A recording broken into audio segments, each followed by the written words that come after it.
Halo Gadgeters, Huawei Mate 40 Pro udah resmi di Indonesia. Sebelumnya, iPhone 12 Pro Max udah bisa di PO juga. Dan sebelumnya lagi di Q3, Note 20 Ultra udah beredar di Indonesia. So, 3 premium flagship dari 3 brand yang selalu kita tunggu-tunggu di akhir tahun udah lengkap. Berarti sekarang adalah saat yang tepat untuk melakukan camera battle untuk ketiga handphone ini. Sebelum mulai, kami mau info kalian semua kalau semua scene detection atau AI sudah kami matikan terlebih dahulu. Dan yang kedua, setiap kali mau jepret foto atau rekam video, lensanya selalu kami lap. Clear ya? Jadi jangan ada pertanyaan atau keraguan mengenai kedua hal ini. Yang pertama nih, soal versatility dulu. Bicara soal versatility, ketiga handphone ini jumlah kamera belakangnya sama-sama 3. Ada lensa ultra wide, utama, dan telefoto. Untuk FOV sayangnya Mate 40 Pro adalah yang paling sempit, sedangkan iPhone 12 Pro Max dan Note 20 Ultra FOV-nya sama-sama 120 derajat. Jadi bakalan muat lebih banyak objeknya. Sekaligus distorsinya juga lebih terlihat.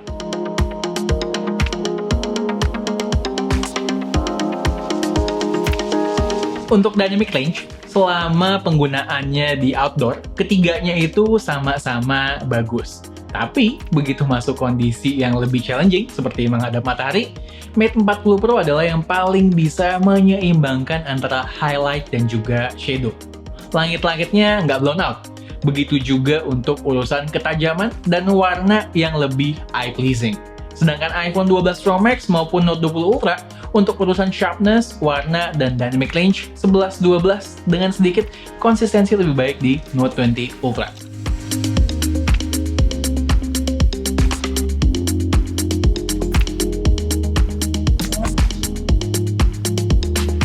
Nah, kalau soal zoom-zooman, yang pertama kali keok pasti iPhone 12 Pro Max. Soalnya nggak punya lensa periskop dan kemampuan optical zoom lensa telefotonya cuma 2,5 kali. Berbeda jauh dengan Mate 40 Pro maupun Note 20 Ultra yang bisa sampai 5 kali optical zoom dan bahkan 10 kali hybrid zoom.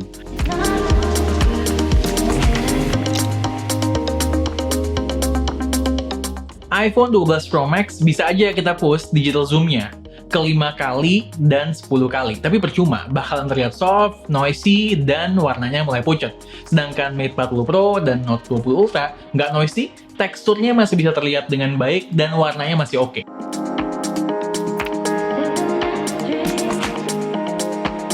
Kalau mau adu jauh-jauhan, iPhone 12 Pro Max hanya mentok di 12 kali digital zoom, kedua HP lainnya bisa sampai 50 kali digital zoom. Bubar! Next, spesifik kita bahas kamera utamanya. Saat kami jepret objek yang warnanya tricky kayak merah, ungu, Mate 40 Pro surprisingly reproduksi warnanya nggak ngeburn lagi kayak P40 Pro di awal rilis. Good. Justru Note 20 Ultra yang terlihat lebih oversaturated, sedangkan iPhone yang paling mendekati warna asli. Pas foto makanan, kami kira Note 20 Ultra bakalan paling menghasilkan warna yang menggugah selera. Ternyata lebih punchy di iPhone 12 Pro Max, diikuti Mate 40 Pro. Sampel foto kami kebanyakan objek orang ya, karena ini adalah skenario yang paling banyak kami gunakan. Dalam kondisi pencahayaan yang proper, manapun pilihan kalian di antara ketiga flagship ini, nggak ada yang salah.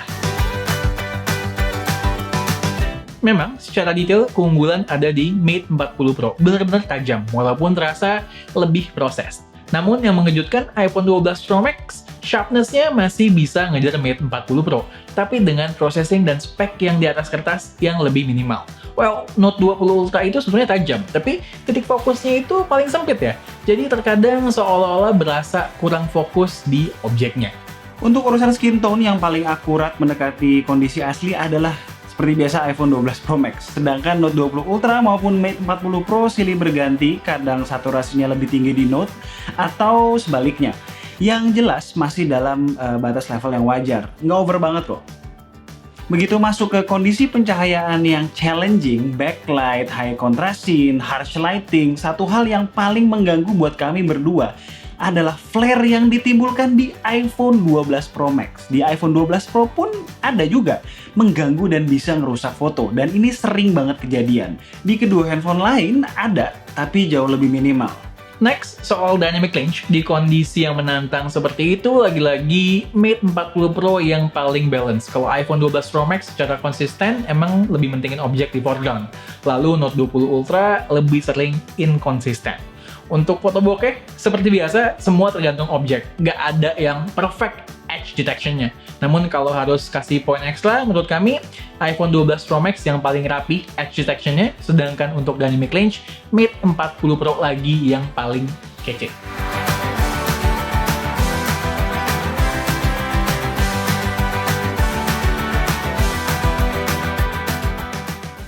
Sampai di sini gue setuju lah sama DxOMark bahwa Mate 40 Pro itu adalah dynamic range monster. Processingnya tuh bisa kelihatan ketika kita nge-preview di galeri abis foto. Nah, mirip kayak P40 Pro lah intinya. Next kita bahas soal selfie ya. Kamera depan semuanya juga cuma punya satu kamera buat foto atau video. Yang unik, Mate 40 Pro itu kamera selfie-nya ultra wide. Seru ini mah. Kalau lagi nggak rame-rame, FOV-nya tetap bisa kita adjust tapi. Dan gue yakin selain alasan FOV, mayoritas orang bakalan milih kamera selfie Mate 40 Pro juga. Karena warnanya saturated, dynamic range-nya pun paling bagus dan tajam. Tapi gini, tunggu dulu ya, dalam berbagai skenario kami melihat ketajaman itu adalah hasil dari overprocessing dan terlihat tidak natural. Kok kayak dulu lagi ya? By the way, di sisi lain iPhone 12 Pro Max dan Note 20 Ultra menurut kami karakter fotonya lebih natural, baik warna dan detail. Tapi untuk urusan dynamic range lebih konsisten iPhone 12 Pro Max. Untuk selfie bokeh sama aja, pendapat kami seperti kamera belakang, nggak ada yang sempurna. Masuk ke kondisi low light. Ya, perlu diingat, untuk iPhone itu night mode akan aktif secara otomatis. Kalau kita paksa mati night mode, artinya diffusion sekalipun nggak jalan. Kita mulai dari selfie. Dari ketiga HP ini outputnya nggak ada yang wah. Yang perbedaannya berasa dari tanpa night mode dan setelah menggunakan night mode adalah iPhone 12 Pro Max dan Note 20 Ultra. Ya, warnanya lebih keluar, fotonya lebih tajam, dan dynamic range-nya lebih baik. Kalau untuk Mate 40 Pro, night mode-nya beda cara kerjanya dengan kamera belakang. Lalu foto night mode-nya nggak lebih bagus dari mode auto juga. Hal yang sama berlaku untuk kamera belakang ultrawide. Lihat aja foto auto dari Mate 40 Pro lebih tajam, lebih bright, lebih colorful, dan lebih fokus ketimbang foto night mode-nya. Di sisi lain, kalau Note 20 Ultra dan iPhone 12 Pro Max baru beneran jomplang perbedaannya. Foto tanpa night mode dengan night mode. Sulap. Nggak perlu dijelasin juga, langsung kelihatan bedanya.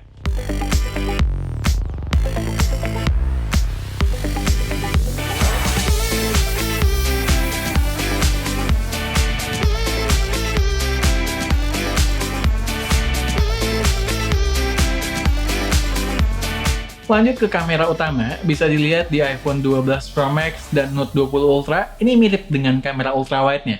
Peningkatan paling signifikan ketika night mode-nya jalan. Mate 40 Pro autonya udah superior. Salah satu alasannya karena menggunakan sensor RYYB. Namun demikian, nggak bisa dibilang foto Mate 40 Pro selalu terbaik di kondisi low light.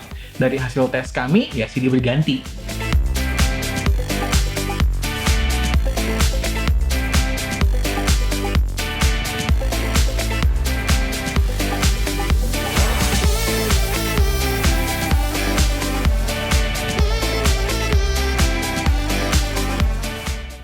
Sekedar info, night mode Mate 40 Pro itu paling lama nungguin shutternya, hampir selalu lebih dari 5 detik, bahkan bisa lebih dari 10 detik, sedangkan iPhone selalu yang paling cepat waktunya. Video. Terlalu berlebihan ketika melihat sampel video ini kalau kami mengatakan karakter gambar dari video salah satu HP lebih bagus dari HP yang satunya. Ya bahkan untuk karakter warnanya sekalipun masih mirip. Ini menggambarkan seberapa ketat persaingan kamera ketiga HP ini. Yang membedakan adalah ketika ada hentakan kaki atau movement perputaran, di iPhone 12 Pro Max itu hampir tidak terlihat ya. Stabilisasinya berada di kelas yang berbeda. Simply terbaik untuk smartphone. Nah, ini gue lagi nyobain perekaman video dari ketiga kamera handphone. Semuanya gue set di resolusi 4K 60 fps. Karena paling maksimal yang ketiga handphone ini punya, yang sama gue ketemu irisannya di 4K 60 fps. Oh ya, by default untuk Huawei Mate 40 Pro ketika kita merekam, switch ke mode video, dia akan switch ke lensa ultra wide. Kalau kita mau rubah sambilan kita lagi record juga bisa. Terakhir, untuk video selfie, urusan stabilisasinya sama case-nya. Tapi untuk skenario yang satu ini, catatan gue dynamic range paling bagus di Note 20 Ultra dan warna Mate 40 Pro lebih kontras. Buat perekaman video depan, lagi-lagi resolusi yang gue pakai itu sama-sama 4K 60 fps. Semuanya itu di sini ketiga handphone, Mate 40 Pro, iPhone 12 Pro Max, dan Note 20 Ultra itu resolusi maksimal buat perekaman video depannya adalah 4K 60 fps. Jadi pas ya. Cuman emang untuk Huawei Mate 40 Pro by default kan kamera depannya itu ultra wide. Jadi FOV-nya lebih lebar. Kalau kita lagi rekam mau kita rubah tetap bisa.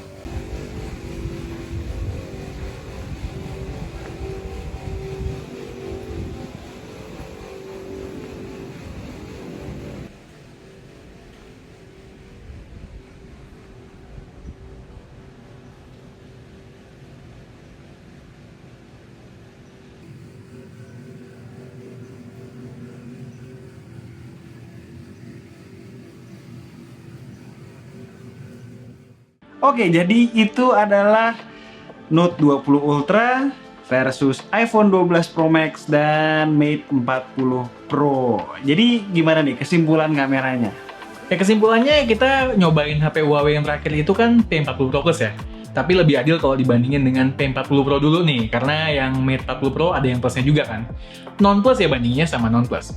Kami melihat peningkatannya secara kamera tidak terlalu signifikan, dan emang biasanya kalau Mate series itu kan fokusnya lebih ke desain, lalu performa SoC baru. Sedangkan P series, inovasi kamera. Kalau dibandingin dengan dua kompetitor terdekatnya, iPhone 12 Pro Max dan Note 20 Ultra, satu-satunya keunggulan mutlak Mate 40 Pro adalah dynamic range-nya bener-bener gokil. Kelemahannya masih ada di inkonsistensi di sana-sini. Terus juga stabilisasinya tidak sebaik dua handphone lainnya, khusus di resolusi video yang kami tes. Kalau buat iPhone 12 Pro Max, videonya terbaik, tapi untuk fotografi kalau berada di pencahayaan yang challenging, kesulitan. Sekaligus flare-nya mengganggu. Di antara ketiga handphone ini, Note 20 Ultra yang kelebihan dan kekurangannya tidak terlalu menonjol ya. Middle ground-nya lah. Kalau yang lain di satu area ada yang 10 nilainya dan di beberapa area 7 atau 8. Note 20 Ultra tuh ya rata-rata di 8 ya. Jadi masing-masing ada kekurangan dan kelebihan. Mana yang paling baik tergantung skenario pemakaian kita masing-masing. Ntar dulu, nanti dimarahin nih sama gadget semua, gimana sih bang? Kok nggak kasih kesimpulan yang mutlak? Loh, kamera, ya urusan kamera tuh memang begitu. Contoh misalnya, ketika kalian habisin duit ratusan juta, puluhan juta untuk sebuah kamera Leica misalnya, yang mahal itu, apakah berarti di semua sisi bisa mengalahkan semua kamera lain? Kan enggak juga. Ketika video pasti kalah sama Sony Alpha, kan intinya begitu. Ya pokoknya lagi-lagi semua kembali ke kalian. Kalian tuh suka ngambil fotonya dalam sikon dan skenario seperti apa? Lihat video ini dari awal sampai akhir 10 kali, baru tentuin mau beli kamera handphone yang mana. As always, kalau kalian suka dengan video kami, boleh klik like, share, dan subscribe. Jangan lupa klik icon bell yang di bawah supaya kalau kita ngeluarin video baru, kalian langsung tahu. Dan pengen tahu dong, di antara ketiga handphone ini, kalian paling tertarik buat beli yang mana kalau kalian mempertimbangkan buat beli flagship. Dan tunggu racun-racun kami berikutnya. bye guys! Bye!